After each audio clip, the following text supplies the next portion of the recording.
Today we are reading Memoirs of a Goldfish. The book's author is Devin Cillian and the illustrator is Tim Bowers. Before we read the book, can someone tell me if the book is fiction or nonfiction? Why do we think that? Who do we think the main character of the story is? Alright, Memoirs of a Goldfish. Day 1. I swam around my bowl. Day 2.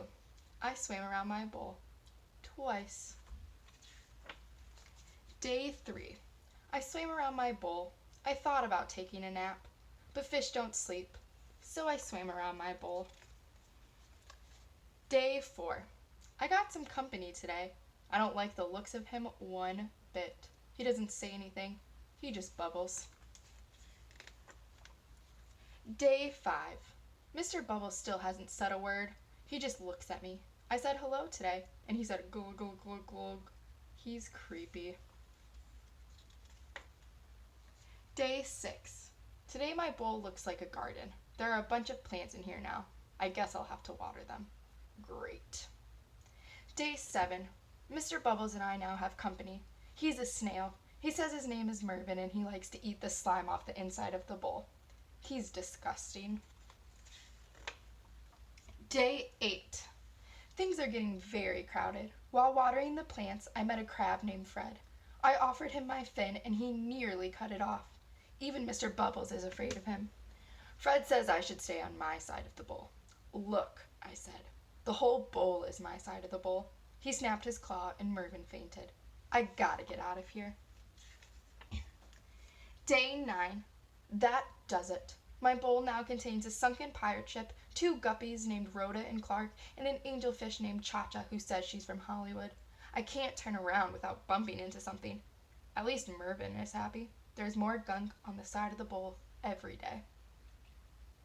How do you think the goldfish is handling all the new characters in his fishbowl?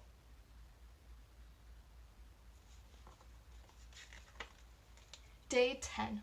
This is ridiculous. I was trying to find room for a swim today when Rhoda and Clark told me they're going to have babies soon.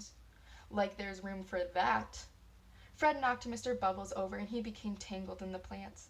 Cha-Cha said she couldn't help with Mr. Bubbles but needed me to apply her sunscreen. The sides of the bowl are covered in slime and Mervin says he's too full to eat anymore. Yuck. Day 11. I'm a nervous wreck. Trying to avoid Fred, I turned around quickly this morning and came face to face with my reflection in a mirror. I nearly jumped out of my gills. I don't even look like myself anymore. I need to relax. Day 12. I've had it. Rhoda and Clark were racing around the bowl. Fred was fighting with Mr. Bubbles. Mervin kept belching, and Cha-Cha told me I was standing in her light. I just lost it. This is my bowl, I screamed. I want my bowl back. Have you ever felt so overwhelmed by all the things going around you like the goldfish is right now? Day 13. Today I got my wish. Sort of. With a whoosh and a splash and a clank and a plunge, I was suddenly in a very tiny bowl of clear, pure water. Ah, it was small, but it was all mine. It was heavenly. I swam around my new bowl twice. But I started to wonder, what happened to everyone? When I last saw Mr. Bubbles, he was tangled in green. Who would help him? Poor Mervin was probably sick as a dogfish. He needs me. Cha-Cha will get a sunburn without me around. What about Rhoda and Clark? Did Rhoda have her baby guppies? There are probably 1,000 of them. They need me to make guppy bottles and change guppy diapers. Even Fred needs me. I'm the only one who can really talk to the crabby guy. Have they even noticed I'm gone? Does anyone miss me? I started to cry, and that's not easy for a fish to do. What do you think will happen now that the goldfish is alone again? Day 14. After a long, sad night, there was a whoosh and a splash and a clank and a plunge, and I was suddenly sprayed in the face by Bubbles. Mr. Bubbles gurgled a happy tune. Rhoda and Clark raced by me like 2 speedboats, followed by 12 of the cutest baby guppies you've ever seen. Mervin waved his tail at me from the nice, clean glass of our enormous tank. Cha-Cha sat happily beneath an umbrella. I think even Fred missed me.